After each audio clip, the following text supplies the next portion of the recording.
Hello and welcome to today's episode of the Work at Home Rockstar Podcast. Super excited for today's guest. He's an Emmy award-winning camera operator and the founder and owner of Viridity Entertainment Services.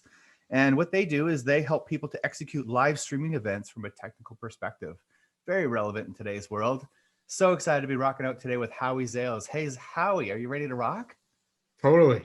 How you doing? Awesome. I'm doing great. So tell me, we always start off on a good note here. So tell me a story of success in your business or your life. Well, I started out my career as a camera operator. I was working for a local news station, and my dream was sports TV. I wanted to be on baseball fields, football fields, shooting sports. So I got the phone number for ESPN, and I called them up, because I had camera experience from shooting news. And the woman on the phone said, "What's your experience? Call me back in 5 years when you have some more." And I was like, you know what? That was like the fire that lit me, because I was like, there's no way I'm going to let someone tell me that I can't do it. So I scratched and crawled and did everything possible. I found mentors and got a few lucky breaks along the way, but made the best of those breaks. And 5 years later down the road, I had put it in my calendar, and I called that woman back 5 years to the date and let her know that I was, here's my experience. I'm ready to work.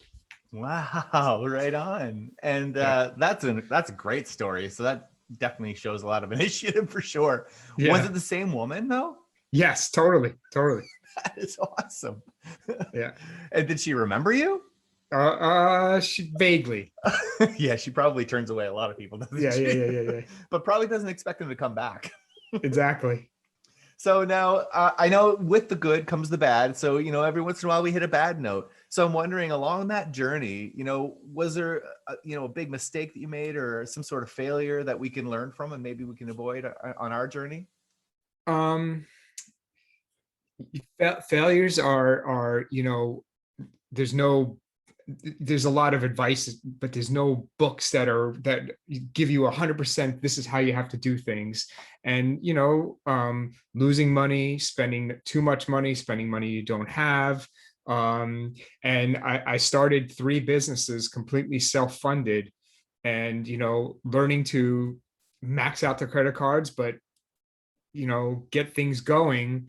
And those are the most difficult points, is having enough money to start my businesses.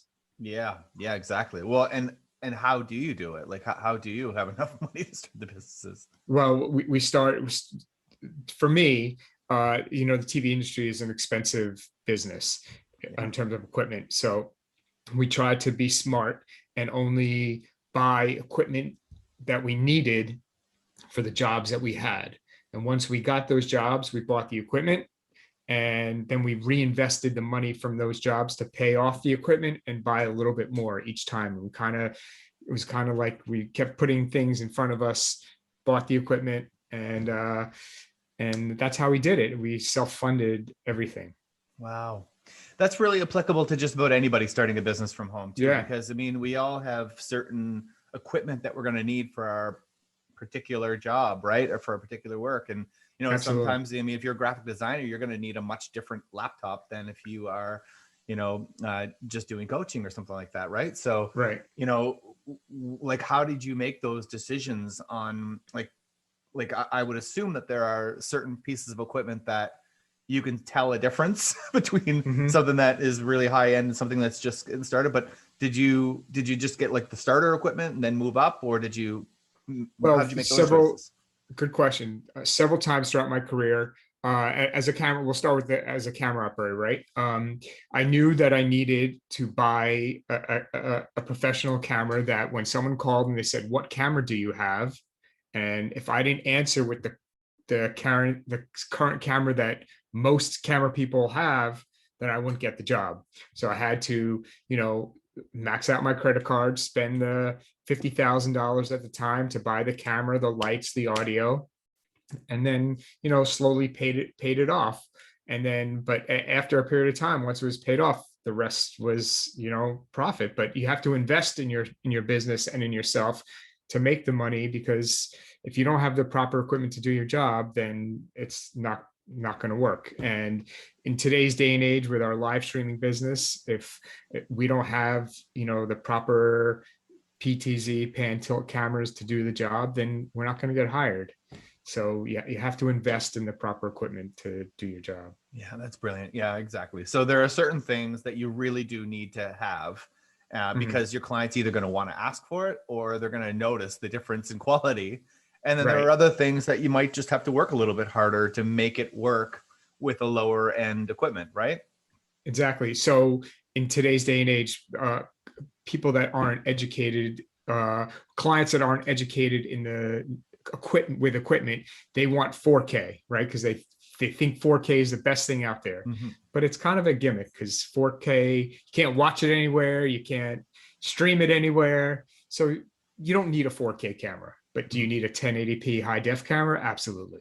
Yeah, exactly. Things like that. Yeah, and we're talking about live streaming events, which a lot of us in our businesses are actually doing Zoom calls and all that stuff. And so, yeah, you're right. You probably don't need to go out there and buy the highest, end camera in order to do your live streaming event, because right, are people even going to notice that difference, right? And you're watching on a screen, by that. Yeah. So yeah, exactly. So but then again, if you start off with quality that's not good, and you squish it down to a small screen, it's going to look worse. So you have to make the decision, right? You got to have, you got to be able to spend what's necessary, but not overboard and where it's not unnecessary. Yeah, exactly. And I mean, you can make those decisions based on the return that you're going to get from putting out the quality that you need to have, right? Right. Yeah. Right on. Okay, so now how about like getting good at what you do? So, practice, I used to say practice makes perfect, but I think practice makes progress, because I think it's, getting to that perfection stage is, I don't know, it's probably not going to happen. Right. But now, what about you? Like, so how do you get good at what you do? Do you have rituals, routines and rituals or anything like that? Like, how do you get there? Awesome question. I'm constantly reading and learning. There's a production software that we use. So I'm in the Facebook groups. So always online, learning what people are doing in other parts of the world using the equipment. I constantly, there's courses that are online, and even the most basic courses, I still take them and spend the money for it, because once in a while I'll learn a tip that I didn't know and kind of apply. And constantly talking to people, asking questions, because like you said, it's never ever going to be perfect, and it's progress, and you always got to keep climbing the ladder. Yeah, I agree. Yeah, and I think that, the intention makes a difference too, right? I mean, if you're always going into something with the intention to pick up a little tidbit, then you're always going to be kind of expanding, I guess, right? Yeah, and if you think you know everything, then you're not going to learn anything else. And for me, uh, hanging around with, talking to people, being in groups with people that are smarter than me is the key. Yeah, yeah. I'm the same way. I like to be the, as a musician, I mean, I always hire bandmates that are way better than me. I mean, I want to be the crappiest player in the group, because I feel like that's the only way I can grow. If I'm sitting there going like, okay, well, I'm the most experienced person in this group here. Well, it's nice to be in a mentorship role sometimes, but on the other hand, you're not really going to be growing all that much in that particular area. And if it's your business, then why wouldn't you hire people that are going to help you grow, right? Yeah, and knowing that you're gonna make mistakes, you're gonna screw things up, and that's good, because you're gonna learn from those mistakes. If you don't make a mistake, you're not gonna learn and grow. And for us in the TV business, we rehearse, because when it comes time for the show, we want it to be perfect. Yeah. People at home may not know if there's a little tiny mistake, because they may not know what the series of events or the run of the show is, or what the next camera shot's supposed to be. But that's why we rehearse. And if there's a mistake, it's so minor and minute and seamless that people at home wouldn't even pick up on it. So let's get into that a little bit, because that's probably very applicable to a lot of people doing these Zoom calls too. So how, I'm just going from my perspective. Like, there comes a time when I find that my rehearsing just I'm not, it's almost getting worse. I'm getting worse at what I'm saying. Like maybe if I'm rehearsing a video or if I'm rehearsing a song, like Mhm. how do you structure that so that you know, you are seamless, but you're also not wasting time and messing your own self up? So let's just take this podcast, for example. An hour before I knew that we had to be on, I started setting up my computer, my headphones, my microphone. I made sure that they were the correct talk and listen. I made sure that my lighting looked good, and that's all part of the rehearsing, is setting yourself up technically. And we're just speaking in this sense. So whatever your situation is, whether you're going into a business meeting an hour before, if you haven't looked at your notes and you don't know what you're going to say and you don't know what you're going to talk about, then you're unprepared or you're not rehearsed. And it could be applied to whatever entrepreneurial, aspect you're in. Yep. So a lot of your rehearsing isn't necessarily like reading your script over and over again. It's getting yourself kind of more set up. It's getting myself set up.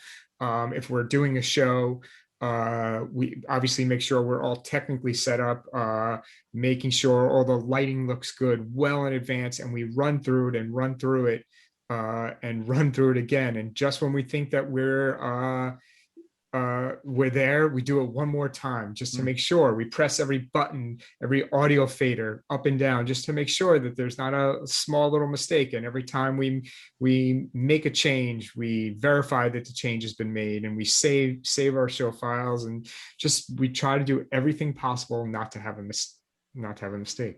Right on. Yeah, exactly. And then I think a lot of that leads to just confidence. And, the more Yeah. confident you are walking into anything, really, whether you've, memorized your script or not, if you're confident about what you're about to talk about, then you're probably going to do quite well, right? Yeah, and in my career as a camera operator, I wouldn't just show up to, let's say, the Kentucky Derby, which I've done like 20 something of them. I wouldn't just show up to the Kentucky Derby as a camera operator and say, "Hey, I'm here." I know who the horses are. I know who the trainers of the horses are. I know the storylines. That way, when I'm shooting and or the director needs a shot, I know the specific. I know Wow. what I need to do. It's not Wow. just showing up, and that's for any job, right? Wow. Wow. Okay. So let's talk about your band then. So, the people around you Mhm. are going to have a large impact on where you go in your business. So, who is it that you have around you, and how do you select people, to be in your band? So, awesome question. I always look for people that are smarter than me, because I certainly don't have all the answers, and I always want to learn, like we talked about, and I just want to be near like-minded people. I'm very even keeled. Um, I don't get too excited when things go high, good or bad. I'm kind of even keeled, and so I look for those same type of people. And I look for people that are going to show up early, not on time, and that are going to work hard and appreciate that. And I always make sure that I don't just pay people for their service and their work. I always take it another step further, and I just everyone is part of the team. It's a team effort always. Yeah. I like what you said there about, you're picking people that are showing up early. You're picking people that are really taking it as seriously as you do, right? Yeah, because this is a brand, right? And we're selling our brand, and if our brand shows up late because of one person, it takes the whole thing down. Yeah, yeah, yeah. You win as a team, you lose as a team, right? Right, right. Right on. And so how do you find these people in the first place? Just I have a large network of people because of my years of experience. And here's a great story. Last year, during the whole COVID situation, in June, we produced, my company, HJZ Production, produced the West Point graduation for the cadets, because the parents weren't allowed. So we produced it, and we streamed the show so all the parents could watch it. And we hired everyone on the entire show, from producer, director, camera people, everybody. And the director said he needed to have his technical director there. That's the person that pushes the buttons when you see camera one, camera two, right? And I said, well, I know plenty of technical directors that have been sitting home for 3 months. I would love to work. He's like, I gotta have my guy. And something in my gut said, okay, just go with it. So I trusted my gut, and I met the director's TD. His name's Jamie. He's become one of my best friends and my technical advisor, our director, and our business is thriving because of him. Wow. And there you go. I mean, this guy obviously came highly recommended, right? Through this other person. They pushed for him, which, you got to love that. When someone's willing to go to bat for somebody, then you know that there's something going on there, right? And something said, just trust your gut. I always go with my gut feeling. Yeah. Yeah, I think that's probably what a lot of entrepreneurs do. It's probably how we even got here in the first place, right? So right. Trusting our guts, right? So now, what about learning from others? Like, do you, have coaches and mentors and stuff like that? Do you do any of that stuff? I know you mentioned that you take courses. Yeah, absolutely. So when I started out as a camera operator 20 years ago, I had a mentor and that I looked up to, that taught me the ropes. And as an entrepreneur, I have a LinkedIn coach that helped advise and wrote my profile and gave me strategies on how to work through LinkedIn to try to help get leads. I have a business coach, Bedros Keuilian, who's the Fit Body Bootcamp CEO. It's a franchise, and I meet with him once a month over the phone, and then in person one time a year. And because of him and his experience, I wrote a book that I never thought I would write. I started a course that I never thought I would start, and it just got me thinking outside the box. And whenever I have a question, I text him, or I text him and I bounce ideas off of him, and he said, no, don't do it this way, do it that way. So always growing and always reading. Absolutely. Wow. Okay, so I know a lot of people do struggle with hiring somebody to help them along the way. So what is it that makes you different? Why do you all of a sudden just hire people and have so many different coaches? Because I read a long time ago that obviously you don't know everything. You don't know how to do a lot of things. And every time I've spent money on either employees or coaches, my business has gone from here to here to here to here. And it's just proven every single time. And it's just because you never stop learning and you never stop growing. And there's always someone out there who knows more than you do. Okay. So then how do you go about finding the right people, the right types of mentors and coaches and courses for yourself? Yeah, so I belong to a gym, and about 3 years ago, the owner of the gym was leading a mastermind with Bedros, who I didn't know at the time, and he said, "Hey," Steve, the owner of the gym, said, "I think you could really benefit from this." He said, "Why don't you come out to California, come to this mastermind?" And a mastermind, for anyone that doesn't know, is a group of like-minded people that bounce ideas off each other and learn.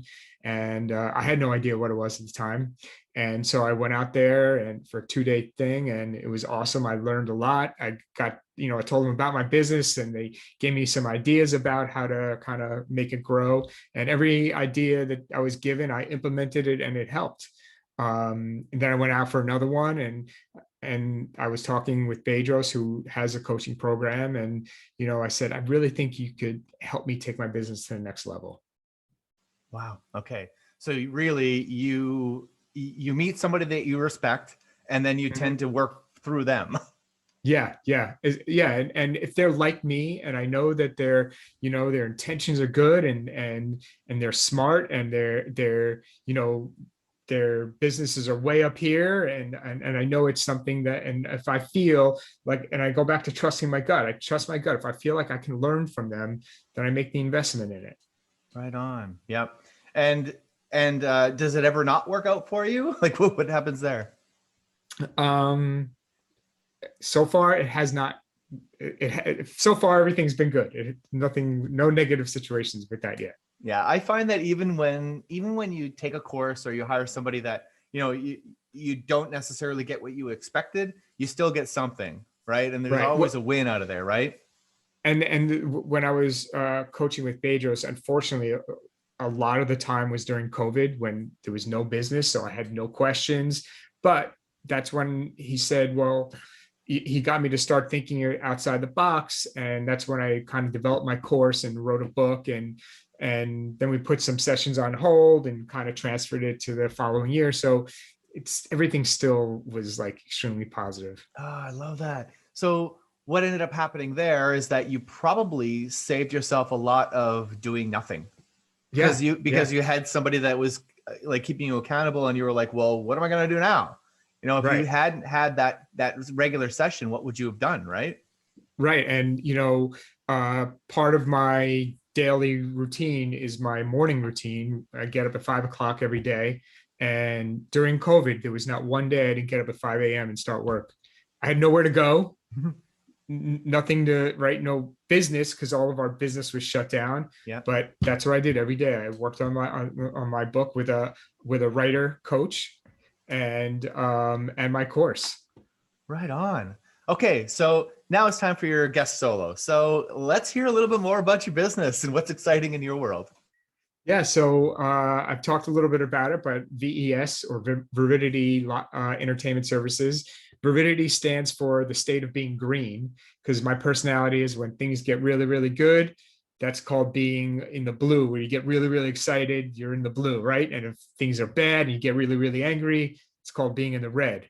I kind of just even keeled, staying in the green. So Viridity.